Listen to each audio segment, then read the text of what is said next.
of the arcade cabinet classic Dungeons & Dragons Tower of Doom.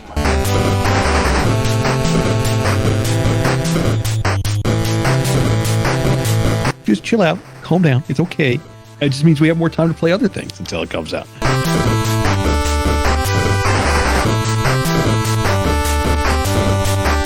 At least on my end. Live. Not just pirating on Nick's stream, playing Yar. Yeah, now I realize what I've looked like all day with my freaking COVID haircut. Oh my god, it's terrible. I need to shave my head something fierce. I look like I've been living in a basement for months. It's not really that far from the truth, to be honest. Could you see the squirrels and were they merry? I could see the squirrels outside my window, and they were merry. How you been, man? I'm doing good, especially today. Yeah, are you doing Extra Life today, or you just been lurking around? No, just been lurking around, jumping around various Extra Life streams. Yeah. Super cool, man. No, I appreciate you showing up and just hanging out and yeah, no, it's been a really, really awesome day. I just broke what I'm pretty sure is my Extra Life record. Oh, nice. Yeah, I'm gonna pull this up. And it ain't much. I mean, again, I stream once a year. Once in a blue moon. But I'm part of a really amazing group that part of the Good for Gaming gaming charity group. I try to at least do this once a year, and I'll jump in on the occasional charity they do.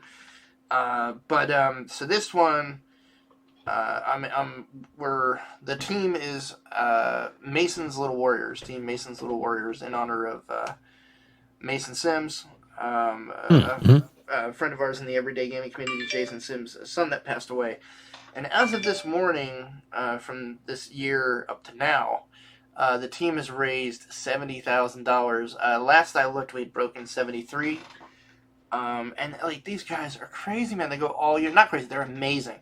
They go all year. Like, they're like Rufio and some of the other folks. They're just raising money left and right, doing the Hundy Mundies, and you know what I mean. Like, they're just amazing, and like, it's just cool to see like the amount of good these people do. And it's like, you know what? It feels really good to be able to contribute the $190 I've raised so far. Like, my goal is $500. That's awesome, dude. Like, if I can do $500, I'll be thrilled.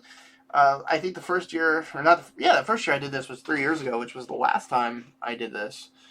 And then had a few more kids. I think I raised $140, so I feel really good about this.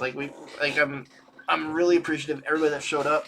Duba dropped a 50, Captain Mike 15, another Mike Edlin $5. I got an anonymous dollar donation. Like, I don't care, man. I appreciate everybody.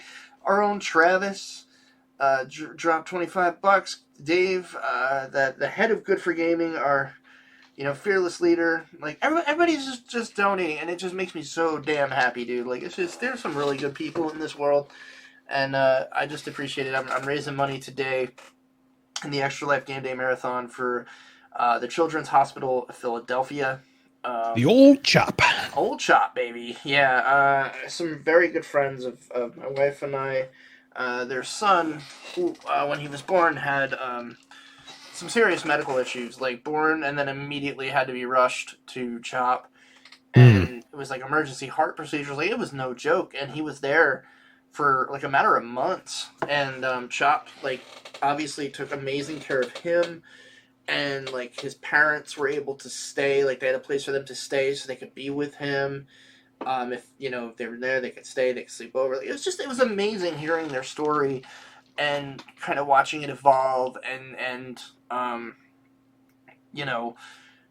just see the amazing work that they do there at CHOP. And like, ever since I heard that story, like, I look at my own life, and my three children were born, without like issues, and like I feel so lucky because I myself am like a walking miracle with all the shit my parents had to do to bring, and the doctors to bring me into the world. And it's just like, just knowing that there are doctors that brought me into the world, and then like friends that I know and their children and these amazing, amazing people and the work they do. It's like I can finally. Yeah, absolutely. It just felt really, really freaking good to be able to give back. So, was that you? What, me? What? No. Oh, all right. Well, somebody just dropped a donation. Dropping the bones to break the $200 mark. I really, really appreciate that, and I'm gonna find you now. So if it was you, Nick, I am gonna embarrass you anyway. Not yet. Oh, Eric, Rockslide, I love you, man. Easy Thank you Rockslide. so much, dude. You are such. Rock on. He is such a class act, man. Thank you, dude. And we are now above the 200 mark. I really appreciate it. But yeah, so that's literally what I've been doing today. I got up at 5:45 this morning. I haven't seen those hours since I was commuting. Thank you, GitHub. Oh my God. Thank you, GitHub, for remote first work. So yeah, I got up early. I goals. I had initially intended on getting up at about 3 o'clock this morning to start at 4, because I figured I would have more of a chance to make the 24 hours if I could stay up to 4 in the morning and pass out. I realized it wouldn't make a difference anyway, so I'm just going to do my damnedest. If I make it to 7 tomorrow, it's going to be a goddamn miracle. And my wife will probably kill me because I'll be useless. But I'm going to try. So yeah, no, it's been a really, really awesome day so far. I started out with some Hades. Oh, nice. Oh, dude, the game is so good. Have you played that yet? I still have not picked it up. It's on the list, but I haven't got around to it yet. Have you at least watched me play it? Shit. Yeah, I was watching you like the last hours. Right. I just lurking. I was lurking. That's right. We did the test stream too. That's true. Yeah, that too. It is just a solid game. Actually, I'm sitting here looking at the donation feed. What I should be doing, since we are live, I'm not used to this. Let's go to the Twitch feed here, and just keep an eye on the chat so I can see who is here chilling out with us. Yeah, all right, good. It has us live. Yeah, so, but yeah, I started out with some Hades. Then I dove into the retro for a little while, and I'm actually going to finish the night out with some retro after we do our multiplayer gaming. I was playing the Steam port of the arcade cabinet classic Dungeons & Dragons Tower of Doom. You ever play that one? It's like Golden Axe clone? Yeah, it like vaguely rings a bell, yeah. So there were 2 cabinets. There was Tower of Doom, which was the first one, and then there was Shadows over Mystara. Both games at the time, I want to say they were early 90s, because I was probably, I think me and Brando were in like 6th grade. A buddy of mine that used to hang out, we always had friends that stayed like a week at a time, I should say. And we would go down to the arcade at... Do we have to explain this? I feel like most of our audience is old enough. Back in the olden days. But no, we go down to the mall and go to the arcade with like $10. We'd save up, about $10. And then we would literally dump $10 into this D&D Tower of Doom machine and like 2-player, because it was a 4-player game. That was the best part. You could play as like a fighter, you could play the mage, the archer, the dwarf, the whole deal. It was like, for its time, yeah, Aaron, don't fucking start. You're older than me, boy.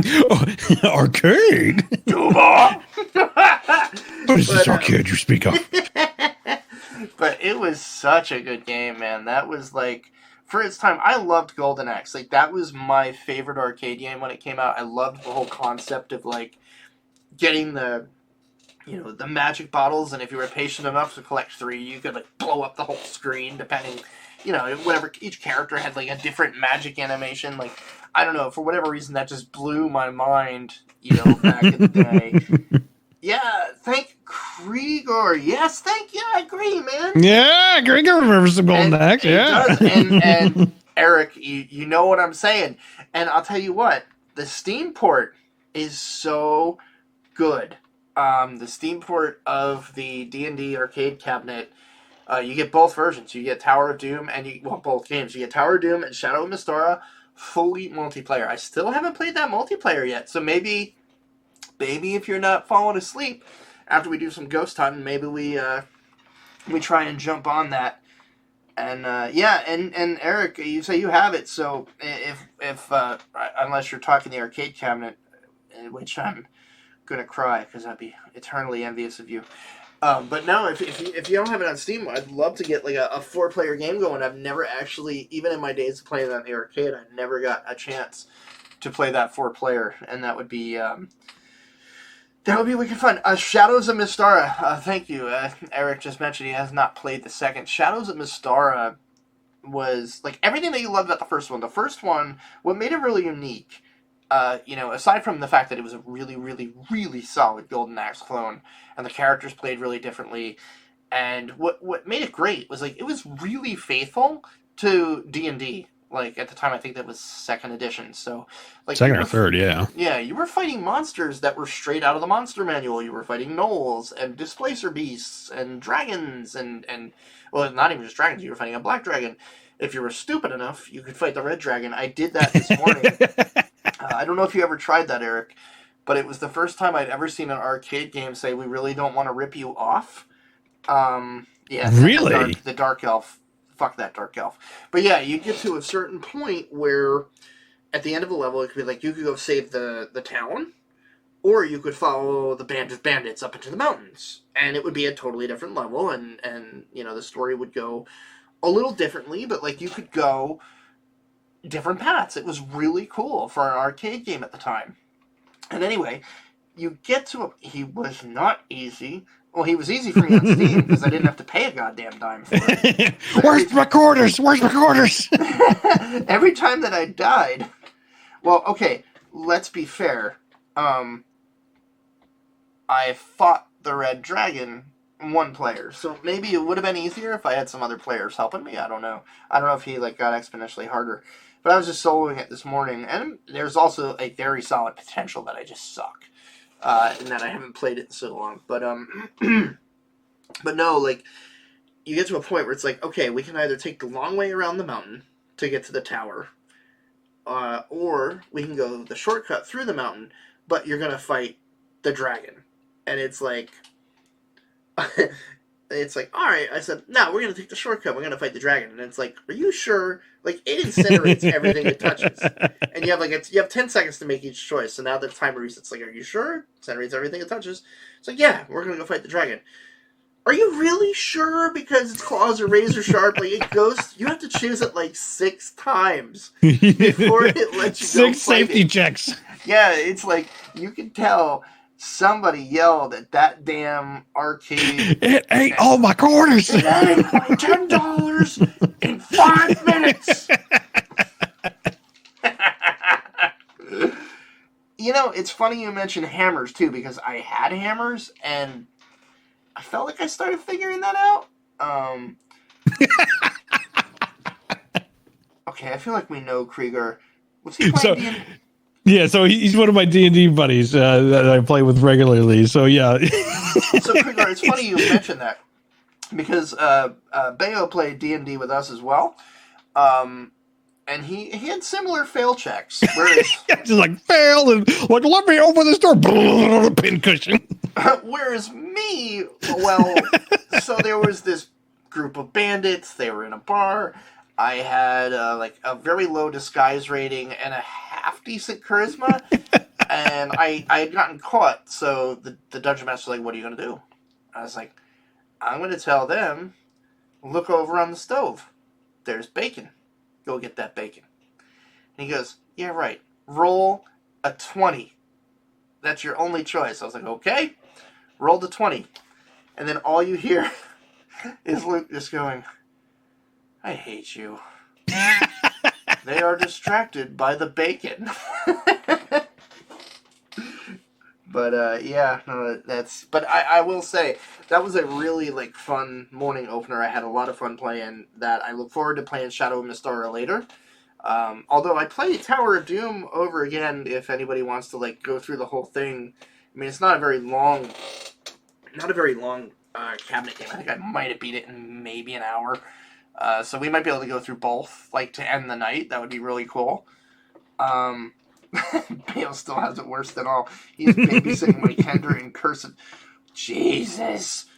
What the hell did you do? It's a long story. Kender in the cursive Strahd. I love cursive Strahd, by the way. It's a great module. I'm playing the Steam version, Rumblepuff. The Steam version is fantastic. Yes, the main version is probably a little bit more faithful. The Steam version, I just don't have to mash the keyboard to insert coins. It just reminds me of how many times I've died by increasing my credits every time I do so. Now, you said it's the 4-player cabinet. So does it have a online multiplayer component for that then? Yes, or okay, absolutely. Nice. Yeah, it has an online multiplayer through Steam for Sure. for both. And I've never tried it. So I would really like to try. Like, that would be really fun to end the night with. But that aside, so I played that. And then I thought it would be a really great idea. It turns out to be a bad idea. A really great idea. To go Good idea, retro. bad idea. And I opened up the Castlevania collection that I had on Steam. I had every intention of playing Castlevania 3, was it Dracula's Curse? The one with Trevor Belmont. The third one. It's definitely the third one where you can play with like Alucard and Grant. I think so, yeah. I'm not shitting you. I couldn't get past the opening screen. Not the game part itself, but it's like, enter your name. And I was like, you watch the earlier stream. I'm like, hockey. I'm like, I remember this from the Nintendo game. Watch this. Enter your name. Help me. I'll have 10 lives. I might have a shot at this. And then it brings you to the password screen. And I'm like, I don't have a password. So I was like, leave it blank. Press start. And it's like, password incomplete. I'm like, yeah, I know it's incomplete. I don't have a password. I couldn't get past that screen. So I was like, maybe it detected the cheat and it's just trying to shit on my day. So I just entered Al, and then password screen comes up. And I kept going to end, and it's like, password incomplete. And I'm just like, what the hell? Like, I literally could not get past the... Yeah, but I didn't want to Google in the middle of my stream, Taylor. I might do that later if I'm in the wee morning hours wanting to torture myself. So then I decided to be, full-on masochist and decided to load up the first Castlevania. I was like, I know I can get past the fucking start screen at least, which I did. And then started going through the first board.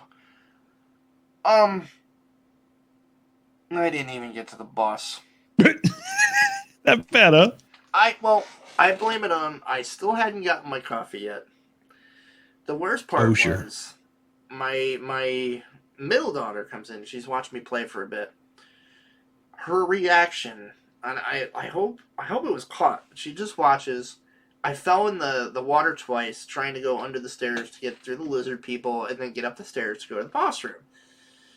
Got knocked into the water, fell into the water twice, didn't make the jump the third time, and she just goes, uh-huh, and walks out. I'm like, Burn. What more needs to be said? I'm shutting that off. And that was it. But yeah, other than that, I've been playing a bunch of stuff all day. I was playing, mostly, I'd say the majority of my day, I've been taking up with Watch Dogs Legions. Man. Oh, yeah. And I will say the PC version of that, I've probably got a handful of hours in. I experienced my first crash tonight on stream. Oh. The Xbox version, I have more hours into, and I probably experienced 3 crashes a session. Jeez. I have no idea. I have no idea what the hell is wrong with that Xbox version. It's buggy. It's not even buggy. It's not a bug thing. There's something with the performance. Like, I don't know if it's overheating the system or what. Well, and you're not the only one that I've heard of, like, things going wrong with it. Like, I've heard multiple reports of, like, basically, I think there's like a big one where the save file corrupts and it's suddenly infinite loading screens. Taylor says Ubisoft. Yeah, Ubisoft. Yeah, well, and just like, but it's all like variations of like something happens and the game either consistently starts crashing or the save becomes corrupt, and and it's ranging. I haven't hit that yet. I haven't hit that yet, but I swear that's the problem. I swear to shit, if I hit a save corrupt, I'm gonna need a new monitor or a new TV. Well, I saw one where like one guy was saying like, I think it was like something like 25, like 20 or 25 hours in, save file corrupts, all gone. And it's like, ooh, fucking kill somebody. I think the only thing that saves the PC version, and unless that happened in the PC version, it varies because, like, I think you're right. Like the console version seems to be like the quote unquote, I say unstable, but yeah, it's so just like suffering from this problem. But the PC apparently, the version is also suffering from, similar or just, if it's not similar, something is happening. And it's like, wow, what is going on? And it's a shame because, like, like I've watched, like the gameplay seems pretty decent. And, it did have my interest throughout the summer in terms of like all the E3 and, Ubisoft, event things. Like, okay, it's on my radar. But like with the amount of trouble that I keep seeing, it's like, I'm already in the wait, bucket now. It's like, I'm going to wait for it to go on sale and I'll wait for it to get patched properly. And then maybe I'll pick it up. Don't even bother. Because here's what you're going to do. And I'm going to tell everybody to do this that's listening right now. Ubisoft Plus, which is what it's now called, is their Game Pass. It is, I think, $14 a month. This is the month to get it. Because, A, you get every single Ubisoft game. Like every single game that has been and will be. And where they do it right, where I think EA flops, and others do too, unless EA's changed, maybe they haven't. Game Pass definitely doesn't do this. But Ubisoft Plus, every game that you get on there to play, you get the Ultimo Collector Rambo Edition. I do notice that on Game Pass, like, for the most part, you'll get like at least the normal version. You'll get the standard version, which is great. Yeah, which is fine. And I've noticed some that will be only like a demo version only, which is like, oh, that's tricky. But yeah, you're right. Like none will have like an ultimate, the ultimate collector's whatever version. Every single game, and I know. Oh, dude, I'm sorry. I just literally enabled that bot today. I would shut it off. Maybe I'll shut it off later. But yeah, I mainly enabled it just to let people know when I need to go piss and have lunch and whatever. But he's being a real bitch with people spamming symbols. Origins, EA Play has actually gotten better. They have great stuff. I would say the games you get a lot of the time are generally, maybe not collector's editions, but bonus editions. But no, like Ubisoft Plus. And I know Taylor was saying, it's like 10 good games. No, there's actually like a shit ton of games that they wound up buying the libraries for, like all the Heroes of Might and Magic, the Anno games. The Anno games are fantastic, especially Anno 1800, the new one, really good. There's way more games on there than I expected, and then you have to, throw in the fact that you're getting like the collector's edition of Assassin's Creed Odyssey, arguably the best game of a year and a half ago. Like, phenomenal game. But the reason I'm saying, like, this is the month to get it is because, A, Watch Dogs Legion is worth, despite its problems, that $15 to get, like, the collector's edition and everything. Sure, yeah. It is an incredibly fun game for so many reasons. There's so many things about this game that I like, and if, people watching me today, you can see it. Like, you're building your team of DedSec, the hackers and infiltrators, through all the NPCs that are in the city. And you literally can scan them, and every person can potentially be recruited. And, like, everybody has some kind of ability, or some are just, like, transients that have hiccups, that really would have no reason to be recruited unless you're trying to punish yourself. but like there's like special characters. Like I got a spy tonight, and they're awesome. Like I love it. Like the spy is just a badass. And there's like super hackers that can like hack cameras and download keys from like unlimited distance away. Some of my other favorites that I've gotten. I got a construction worker that basically summons like a cargo drone that I basically use as a magic carpet to fly all over the city. Nice. It's badass. And then like my favorites have been where I recruit. Like Albion is this like security company that has basically taken over London and taken over law enforcement. Like the prime minister is like, you guys do this. And they're real oppressive and all that. So they have a natural inclination to hate DedSec, right? And so basically if you get this upgrade to your scanner called the deep hack, or the deep hack thing, or a deep hack, or whatever, deep hack module, you can not only see the schedule of any character of where they're going to be at certain times, but then you could see possible recruitment missions, like has a friend with like risking deportation, and then you go bust into, you know, basically like the immigration office and download their deportation records, and then you go deliver it to them, and then they're like, well, now I need you to go rescue that person because they're being detained. And then you do that, and now you got somebody from that personal, you know, that private military company on your team, so that if you have to go to do a mission in an Albion-controlled building, you just go as that character, and as long as you walk calm, collected, don't get too close to guards with like, wait a minute, I don't recognize you at all.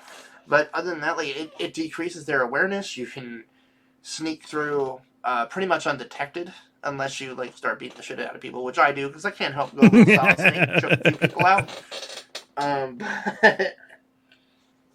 But it is just an incredibly solid game, and like all the missions are like dynamic. They're different.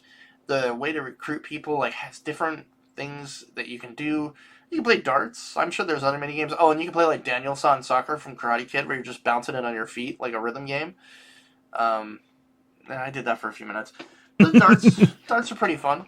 I recruited a character playing darts, actually, which was kind of funny. But yeah, the story is really good. It seems unusually poignant for the times, with like oppression and just crazy, it just felt like it kind of radiates a little bit in our current times. But the story is good. And the characters are great. Voice acting's great. And so I was going to say, like, if you get it just for that, you'd be really happy. You'd really enjoy it for this month. But by the time you probably pick up Ubisoft Plus, you got 3 days. 3 days till the launch ships are finished. Do you understand what that means? Of course. Oh my god, the more I see of that game... So close, yet so far. I'm excited for Cyberpunk. Don't get me wrong. Cyberpunk looks great. But Valhalla? That's tugging on my heartstrings. You've got more time to play it now. What's that? I said you've got more time to play it now. I've got nothing else to do. Well, and on top of that, with any luck, my my Xbox Series X should be here that day. Oh, snap. And then I'll be carting it up north to some cabin up in the Adirondacks. The Viking North. As soon as the kids go to bed, I will be sailing west for Lindisfarne. That game looks just ridiculous. Like, if you've played Odyssey and enjoyed it, which, again, I think Odyssey is one of the best games of that year, and Valhalla looks amazing. Like, from what I gather, it takes place, I guess what's midway through the TV series Vikings, as far as the people in it are concerned. Ragnar, not there no more, don't want to spoil her, but his sons are all pissed off, so they're invading England, and that's, I think you take over as a clan that's sailing over with them, and, God, that looks good. Looks so good. I guess that brings up a good point. What are you looking forward to? Because, man, there's just a ton right now. Oh, I know, right? Well, You know, obviously, like, yeah, Valhalla is on my list. Like, the fact that it, Cyberpunk got pushed back for logistical reasons.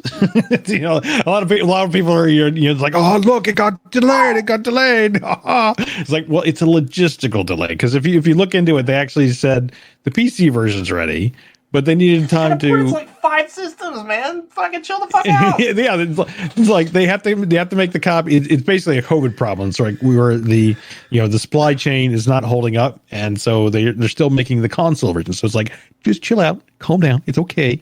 It just means we have more time to play other things until it comes out.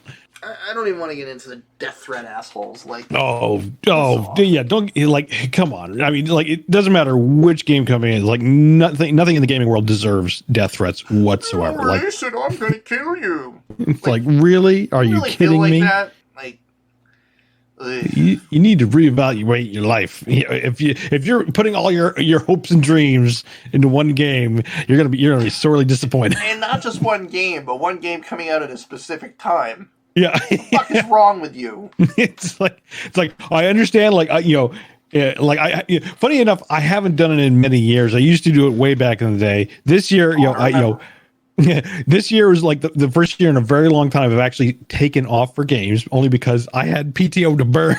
It's like, because I have nowhere to go. So, but it's like, I can understand if you took off or whatever, but it's like, just go back to your boss and say, you know what? I don't want to take off on these days. I want to take off on these days. Just move it. It's fine. It happens. Christ, you can do it. Over a month's notice. That's more than most people get. Exactly. Like, just work it out. It's okay. Calm your tits. Taylor goes, nothing says make the game faster like I will kill you, so it never comes out. Yeah, exactly. It's like, that's going to motivate them, let me tell you. Why didn't we think of this? Who needs crunch? Bring in the death threats. Yeah, and I'm all like, again, like, it's a logistical delay. Yes, they have more time to continue to work on probably like day one patching, which I'm sure will happen. I really think you're right. I think it's a logistical thing. Yeah, and it's like, even if they are working on more stuff, it's like, more power to them. Again, like, it goes with the fact that your patience will be rewarded. Calm down. It's gonna be a great game. Like, it's not even that. Like, I can understand a lot of frustration if that was the only game coming out. Like, it's like, we have so many. So we got Vikings Valhalla. Is this week as it comes out? Yeah, the 10th. Yeah, 10th. Okay, yeah. There you go. So yeah, this week. Wait, let me bring up a release list, because I know stuff's moved all over the place. Yeah, that's going to be my present for a really rough Tuesday. I'm very huge, like, meeting session, whatever, and it's just like, I just want to get that done so I can play some Valhalla, and I've done so much prep work for it. I'm just going to, like, all right, that's done. Gonna kick back, play this for like 2 hours, then pack up the car and the Xbox and get ready to head the hell out for a little while. Oh, yeah. So, yeah, and Duba pointed this out. Destiny 2, I guess, comes out. Yes, it's not on my radar quite yet. Yeah, Xbox and PC on November 10th. So that's the same day. Let's see what else we got here. Gears 5. Wait, didn't Gears 5 already come out, or is that? No, Gears 5 is new. No, Gears Tactics comes out on console. Although I think it already released. It might have already released. Yeah, that's the thing. Like, I'm trying to keep up with, like, because I see like Man-Eaters here, but that released on PC already, so that's already been out. And Eric brings up a good point too. When they pushed Cyberpunk back, Path of Exile was like, we're not even going to bother releasing our new expansion in London. Yeah, it's like, I think I saw that. It's like, we'll wait too. We don't even want to compete with Cyberpunk. And maybe that was just a cheeky way of saying it wasn't ready yet. But even if that was their true intention, like, all the power to them. That's a genius marketing move. Like, you know what? Be stupid. Oh, we talked about this last week. Hyrule Warriors: Age of Calamity, that comes out November 20th on Switch. Great. That was on the radar, and we're moving into December now. So now Cyberpunk's December. Let's see what else is here. Nothing really jumping out at me per se. I think there's one more. I don't know. You'd have to, I guess, check yourself, see if there's something on your radar. Consoles and stuff. Yeah. I mean, but the thing is, like, there's been a ton, like, in kind of like this October time frame, September, October, and who knows in terms of like indie stuff, because I feel like the indie stuff is coming out of the woodwork in weird fashion, in a good fashion, for that matter. So it's like, who knows what, indie things around the corner is just going to grab everyone's attention. Spider-Man, that's another one. Yeah. Spider-Man, Miles Morales. I saw I do want to call this out. Like, I thought it was the coolest thing ever. Apparently, I guess there's a scene in there where Miles Morales is Spider-Man is talking to a girl who's deaf, and they're signing. And obviously, animation has gotten I say sophisticated, but has enough fidelity that you can see him like I don't know sign language myself, so I can't confirm he is accurate. But to me, I think I saw like an article like they hired a sign language person, and Miles Morales is sign languaging in game. And I'm like, man, what an age to be living in where like that can happen. It's like I don't think I've ever seen that in the game yet. No, I've never seen. No, I don't think I've ever seen sign in a game. And and it's just a cool little touch. It's like obviously it's like I'm guessing you don't know sign language either, but it's those little personal touches of like reaching out to people who have not maybe a segment of the player base that like I can't recall anything like that so far. So like I think that's a huge step forward. For seeing like sign language in a game, and that again, the fact that we have animation fidelity high enough now that it can actually be done without necessarily being like a pre-animated cutscene or something like that. Yeah, exactly. Inclusivity, absolutely. Yeah. No, that's 1,000% right, Taylor. And it's just like it's the things that they've done it slowly, but like.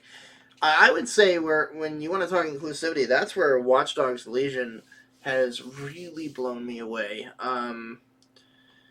There's transgender people that like I have two on my team and they're amazing, but it's just cool to see like it's just 100% just like transgender people are, and they're people just like you and I, and it's just amazing to see a game including that. And again, it's like you can recruit anybody from the populace, and it truly, truly is like a real populace. You have people of all backgrounds in this game, and it's just the other cool thing is if you get I don't even think you need the deep scanner for this, but if you scan somebody and you save them for recruits, like you can like look at like a kind of like their profile, and it tells you like stuff they did, and it's just like it doesn't really have any effect on the gameplay, but it's like flavor for the character. It'll be like, the transgender person that I recruited is like she participated in the women's rights march, and like it had this like list of things where you're just like, wow, like it really gives you enough bullet points where you're like, I feel like I know this character, and I don't know, man. Like I just thought it was such a huge step forward from an inclusivity standpoint. Sure. I love it. I love it a lot. Yeah, exactly. Yeah.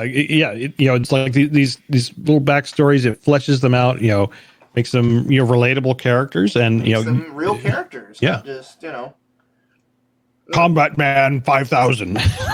yeah, it's really, really wild. So yeah, I still can't recommend Legions enough. It's a great, great game. I just wish they'd fix the problems with it. So let's see, what other news do we got this week? Obviously, I mentioned before, today's Extra Life Game Day. There's tons of people raising money for the Children's Hospital Networks, and some of which have come by. And it's been great. So another news, like just today, Mass Effect revealed that they are working on a remastered version, which comes out in the spring of next year, and they are working on another game. Please don't be another Andromeda. Please make it a legit, good quality game, please. BioWare, please. and here's what really upsets me, right? I played Andromeda very, very late. Where I beat the first 3. I probably started playing Andromeda like maybe last summer. And I was like, man, this is starting off really cool. And then it was like, you could tell that just like development was just like, and I was like, okay. That just made me want to cry. I think it had a lot of good ideas. I just don't think they were fully finished. So I would. So I'm curious, like, how far after release did you play it? How far what? After release did you play it? Oh, a year, more than a year. Wow, and it still had like issues and stuff. Outside of like even like storytelling. I didn't have any issues. Now that I think about it, that might have been when my last kid was born. So that's probably what happened. That's what happens with like certain games. Like Ni no Kuni, I remember falling completely in love with, and then I had my first kid, and I'm like, my PS3 save file was at like 25%. I would suspect that's probably what happened with Andromeda. I would probably give it another shot with the remaster, but yeah. Eric Rockslide broke the news on the Savepoint with that earlier today, and I was just like, yes! Like, as soon as I saw they were doing a big Mass Effect announcement, like, yeah, he was like, it's one of two things. It's a sequel or a remaster, and and it's both. And yeah, I was just like, yeah. Yeah, I can't wait to get that trilogy remastered. Yeah, no, but well, here's the thing. I understand. Like, was it 3? I think 3 was the only one with multiplayer, and although it was okay, like I never believed it should have been in there in the first place. I think Rockslide really dug it. I never got to play it, so I don't have any. Like it wasn't bad. I mean, it was like kind of like a horde mode, you know, from like Gears of War. So there was nothing wrong with it, but you know. I feel like it becomes a disservice because it takes away from the storytelling component of what it should have been in the first place, you know? Yeah. Yeah, Andromeda was the prequel version of Anthem. And that's where I was really glad that I had EA Origin, because I got to actually play Anthem like 3 days early. And I was like, because it was like a 3-day early access thing before the release, and I was like, pretty good. I just hope they're holding stuff back for day one. I'm not knocking it. It's just I could care less if there's multiplayer in the sequel. Is basically where I stand. I feel like stick to the storytelling. Unless now, I'll caveat this: unless they turn it into. And not in the what we actually got out of Anthem, but in concept of if we get like a quasi MMO / multiplayer co-op, that would be cool. Something where I would be on board for that. It was the fact that it was like this weird horde mode that was tacked on. Like that's what it felt like. It was tacked on. Like, you know, you had all these enemies and it was fun to like play with your friends. Don't get me, it's like, and this kind of goes through any game that's gone through like, oh, there's a co-op thing and you can play with your friends. Like, well, it's like, you can kind of, yeah. It's like, well, you can kind of do it, but not really. It's like, I would rather have a campaign co-op multiplayer versus a horde mode that feels tacked on. And really, it also looked like it was designed to like run some multi-transaction. Yeah, I kind of regret that I never got a chance to play it. Oh wow, Eric was saying it was actually supported for over a year, and it was amazing. Like again, I wish I could have played it because I really, really loved that trilogy. And again, I think by the time I got to the third one, I don't know if it was well after like they redid the ending, which pissed me off, by the way. Like, that pissed me off. You wrote an ending, like, I don't care what the gamer base is. If that's the ending you felt it should have had, just fucking leave it. But anyway, I mean, I guess good on them for trying to make people happy. But I did love that trilogy. Like, it was an amazing story. The Shepherd story was incredible. And I'd say, I don't know, I'd say I'd put down ground is a little groundbreaking the way it told stories and further built upon that BioWare, because I mean you got elements of it originally in Jade Empire, and then you saw it happen again with Knights of the Old Republic, and they continue to build upon it into what we got is in terms of the storytelling mechanics of Paragon and Renegade. So each step they were learning and building upon what BioWare had kind of set out. And it became a very awesome trilogy out of it. That's the remake I want. And any BioWare game, if I had to pick one that was my absolute favorite for its time, I loved Jade Empire. Yeah. And I want to say that's where it started, because I think that was BioWare's first. I think that was the first. Was that before? No, was that before KOTOR?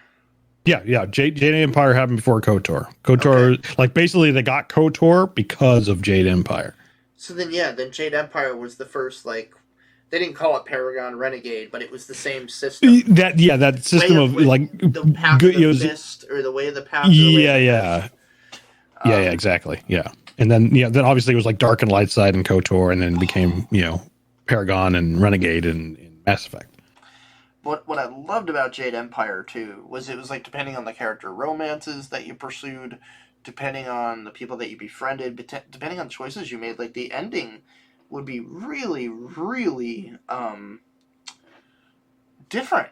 There's a bunch of different endings to that game, and I don't know, there was so much about Jade Empire that I loved. I had the soundtrack, loved the soundtrack. Oh, yeah. Mm-hmm. I think I played through that maybe 2 or 3 times. I really loved that game. And the story in that game, the twist, obviously I don't want to spoil the twist, but the twist was what? It just blew me away, man, because, it got you into that whole mentality of, teacher, student, and then it's what? You know what I mean? It was just very cool. And definitely one of my all-time favorites. But yeah, so I'm eager to see what they do with the remaster. I think that's going to be really cool.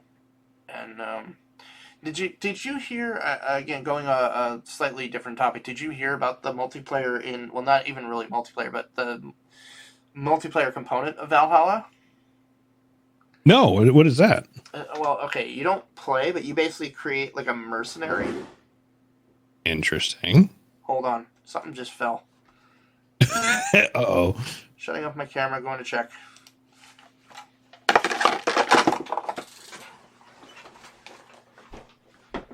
Put that thing back where it came from. It was BioShock before. Yeah, well, BioShock was a little different, because I mean, games always had, I'm going to talk without. I'm going to fill some dead air here.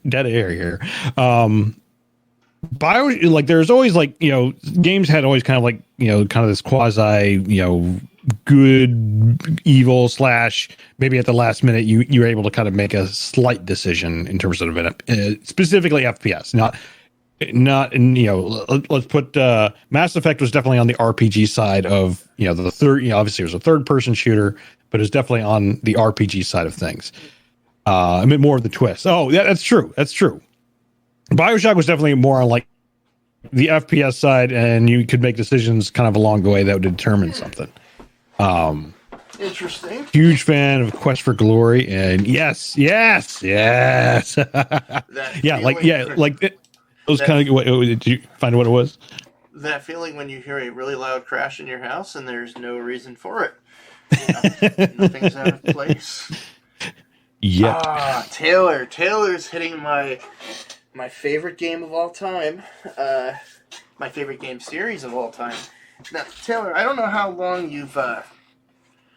you've followed or listened to the show, but Quest for Glory, right? We've interviewed the creators, Lori and Corey Cole, on here twice now. Yeah. Whew. It crashed out instead of out. Yeah, that's right. Oh, dude. You'd be scared. There's a ghost in the house. You'd have seen me throw my headphones and dart out of the room. I'd have been done. We've interviewed them. I interviewed We interview, stupid. We interviewed Christy Marks, the creative designer behind Sierra's Conquest of the Longbow, the Robin Hood game, and Conquest of Camelot, the King Arthur one. And I learned about her as we were doing the research. She not only did the Conquest games, but she also was the lead story writer of my favorite show growing up as a kid, which was Conan the Adventurer. And one of my wife's favorite shows growing up as a kid, she was the creator of Gem and the Holograms. Just like crazy, crazy stuff we found out. Like I never knew. And she was just wicked, wicked, wicked cool. But yeah. They're great episodes. I'll link them when we post the audio version of the show. The interview we had with Christy and the 2 interviews we've had with Lori and Corey Cole have been just amazing, absolutely amazing. They're just great people. They're tons of fun, and they just did a 12-hour stream of Quest for Glory 4 on Halloween. Oh, nice! It was great. Like I came, went and hung out and stuff. They're like, "Oh, it's Al. Where's Nick?" But yeah, it was really good fun. But yeah, Quest for Glory, if we want to really dial the clocks back, that was probably one of the first really good adventure games that was an RPG with a consequence system. So I kind of see what you're getting at. Like, from an early standpoint, you could kind of play as an honorable character, or you could go the thief route and, like, steal and stuff. And if you did that, you couldn't unlock the hidden class in Quest for Glory, which was the Paladin. And, yeah, it's one of those things, it's like Lord of the Rings for me, where I'll read Lord of the Rings, like, once every other year or so, but I'll play the annual read, yeah. Yeah, I'll play through Quest for Glory, the series, like maybe once a year, maybe a little longer than that, because I love it. Like I play through it every time, and yeah, the decision can make you not be able to access the town. You'd get locked out of the healers, so you couldn't buy potions. Like it was I think pretty far ahead of its time, and but yeah, I still play it. Like I still find things. I've probably beaten that series 7-8 times now at least, and I still find something new, something I didn't see before, like a hidden Easter egg, or even just a piece of the story that I had never found through a playthrough. Although I think with the first one, I've pretty much found every single thing you can. But yeah, it's just great. Like the themes of what was it 2? The one in the desert. Yeah, that was Trial by Fire. That's Quest for Glory 2. If I can find my Extra Life footage from the last time I did it, I actually went through the VGA version, which had hit its 1.0. It was an independent project that upgraded the 16-color version, the original, which was a floppy 16-color version, Krieger, and then they did a VGA remake that you can actually download for free. And the group that did that remake for Quest for Glory 2 did phenomenal remakes for King's Quest 2, and I want to say the first King's Quest and the second King's Quest, like fully voice acted, to where they brought back the guy that did the voice of King Graham in King's Quest 5 in the voice acted version. And again, they're all free. I think it's AGD Interactive, and I'll even confirm that right now. I think it's agdinteractive.com. If you want to go through those games again, and here's the best part, you can go on GOG.com right now. You can buy the Quest for Glory series in its entirety, playable on Windows 10 for like $5. Best $5 you'll ever spend. And you can import your character from Quest for Glory 1, when you beat it, into the VGA version of Quest for Glory 2, and then import it out of that to go to Quest for Glory 3.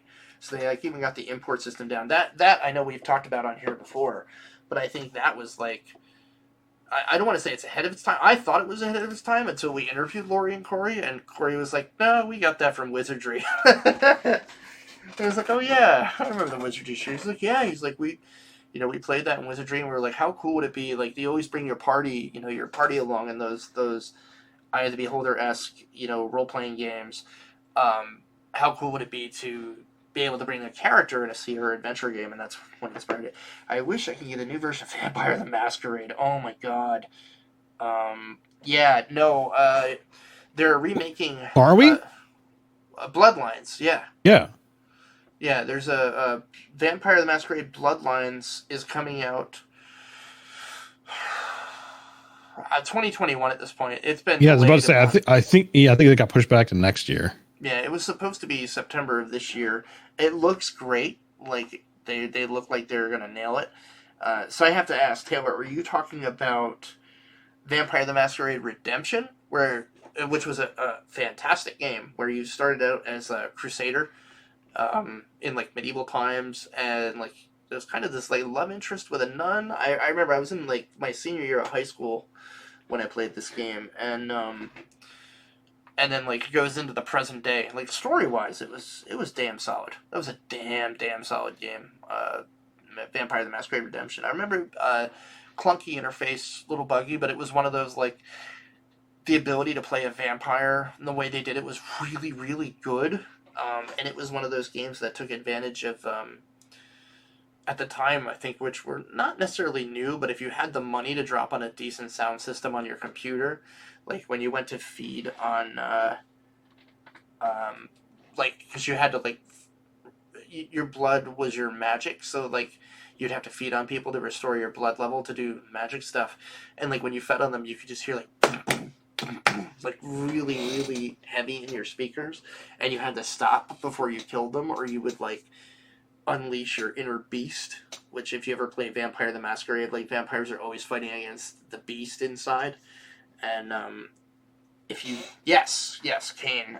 If you didn't, keep your inner beast to a certain level, like, you get the bad ending and stuff. Just a very cool game. Wow, that sidetracked me. Now I want to play the shit out of that. I wonder if that's on GOG. Or GOG. That'd be a great one to play. But, yeah, no, man, it's just, like, there's some good stuff. There's good stuff coming out.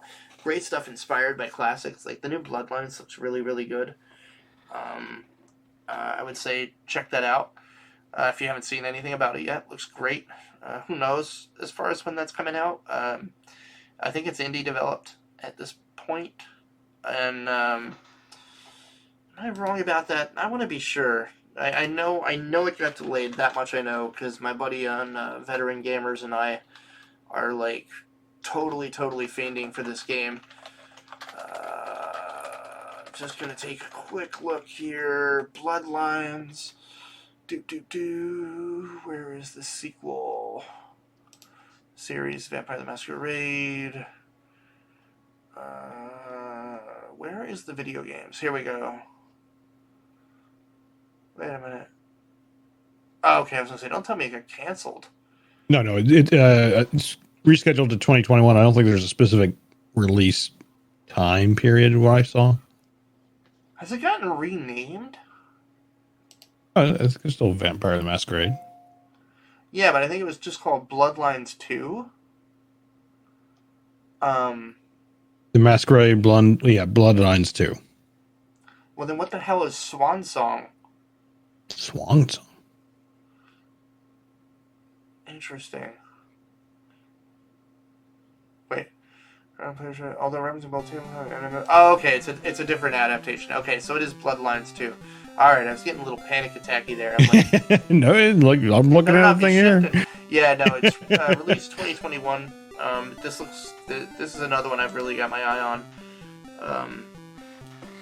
But yeah, there's a Choose Your Path one. I got that in the Humble Bundle. Yeah, that's Coteries in New York. Yeah, I got that in the Humble Bundle. I actually started playing that. It's more like a visual novel kind of thing. Like you said, Choose Your Path. It's pretty good. I don't know. I never really got into those games until I played 80 Days. Did you ever play 80 Days, Nick, on the phone? No. They might have it on PC, but it's a great one for your phone because it's like the perfect bedside game. It's a visual, like, Choose Your Path novel where you're playing. Oh God, what's the guy's name? But you're basically doing the around the world in 80 days wager. Like, you're in the balloon, competing against it. You're basically playing that story. And there's just, like, millions of different routes, like, when you look at all the separate choices you could take. and it results in different endings. You gotta watch for money and supplies, and like you have to try to get there by X date. And the writing is just superb. Like it's just, again, it's a really great one if you want to, want to play that. Well, good luck, gents. I am off to hunt spooky ghosts. Actually, Kragar brings up a good point. It is 9:30. We've been going about an hour. It might be time to get back to some extra lifey goodness. So I think what I might do, take a quick 5-minute bio break, and then Nick will coordinate on Discord here. Sounds good. And we'll get some Phasmophobia going. Yar. And Genshin Impact. So nice. So yeah, all right, everybody. Thank you so much for hanging out for episode 67 of the Retro Rents. I think our second live episode now. On the Extra Life Game Day. This was exactly what I needed. Got me pumped up, got me some more energy, and more awake than I was. So it's just about time for spooky ghost hunting. I've been looking all around for like a night vision filter for my camera feed. I'll have to look a little harder, but I want to really go ghost huntery, like have the green background. But maybe we'll just shut the light out and pretend. Live Rents is best.